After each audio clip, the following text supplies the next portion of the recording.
Halo, selamat malam semuanya. Assalamualaikum warahmatullahi wabarakatuh. Shalom, salam kebajikan, Om Swastiastu, Namo Buddhaya. Perkenalkan, nama saya Ranjana Anarga Conari dengan NIM 234005004 dengan mata kuliah Hukum Agraria dengan dosen pengampu Dr. Diana Riawinanti SH.MH MKN MSc. Malam ini saya akan membawakan video yang berjudulkan jual beli tanah. Pengertian jual beli menurut ketentuan pasal 1457 KUHP Perdata merupakan suatu perjanjian dengan mana pihak yang satu berjanji mengikatkan diri untuk menyerahkan suatu benda dan pihak lainnya berjanji untuk membayar harga yang telah diperjanjikan di samping. Di samping itu, jual beli juga diatur dalam hukum adat.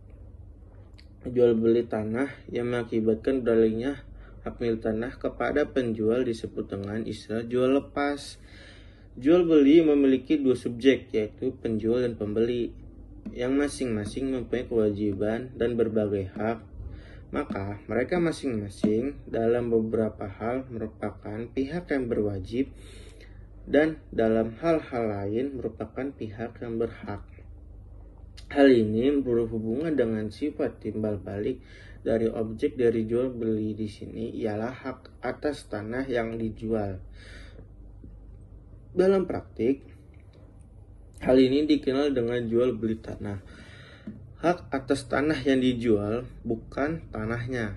Ketentuan pasal 37 ayat 1 Peraturan Pemerintah Nomor 24 Tahun 1997 tentang pendaftaran tanah menyebutkan setiap peralihan hak atas tanah melalui jual beli, hibah, pemasukan modal dalam perusahaan, dan perbuatan hukum pemindahan hak lainnya dalam perusahaan hanya dapat didaftarkan jika dapat dibuktikan dengan akta yang dibuat pejabat pembuat akta tanah atau PPAT, kecuali lelang. Mengacu pada pasal 39 ayat 1 ke Peraturan Pemerintah Nomor 24 1997 ditetapkan bahwa PPAT menolak untuk membuat akta jika A. Mengenai bidang tanah yang sudah terdaftar atau hak milik atau rumah susun kepadanya tidak disampaikan sertifikat asli hak yang bersangkutan atau sertifikat yang diserahkan tidak sesuai dengan daftar-daftar yang ada di kantor pertanahan. B. Mengenai bidang tanah yang belum terdaftar kepadanya tidak disampaikan sebagai berikut.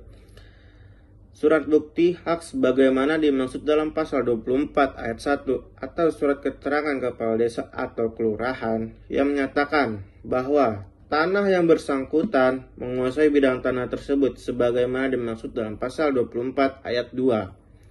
Dan surat keterangan yang menyatakan bahwa bidang tanah yang bersangkutan belum bersertifikat dari kantor pertanahan atau untuk tanah yang terletak di daerah yang jauh dari kantor pertanahan, surat keterangan dari pemegang hak yang bersangkutan dengan diikutkan oleh kepala daerah atau kelurahan. Objek tanah dapat berupa tanah yang sudah bersertifikat dan tanah yang belum bersertifikat. Bersertifikat misalnya tanah hak milik adat yang belum dimohonkan konversi oleh pemegang haknya menjadi hak pemilik menurut pasal 20 ayat 1 UU PA. Tanah yang belum bersertifikat ialah tanah yang sama sekali belum pernah didaftarkan di kantor pertanahan. Tanah tersebut pada umumnya tidak mempunyai alat bukti tertulis. Selain bahwa tanah tersebut secara nyata de facto berada dalam kekuasaan pemilik tanah, seperti ada rumah di atasnya atau ditanami dengan tanaman tumbuh atau tanah ladang. Jual beli tanah pada umumnya dilakukan dengan pembayaran tunai menggunakan uang tunai. Jual beli tanah dapat pula dilakukan menggunakan alat pembayaran lain yang sah seperti cek atau biljet giro. Jual beli merupakan salah satu macam perjanjian atau perikatan seperti yang termuat di dalam buku 3 KUHP Perdata tentang perikatan. Dalam hal jual beli tanah adalah suatu perjanjian. Satu hak pihak mengikatkan dirinya untuk menyerahkan tanah pada hak lainnya untuk membayar harga-harga yang ditentukan. Penyerahan hak itu dalam istilah hukum disebut juridis levering.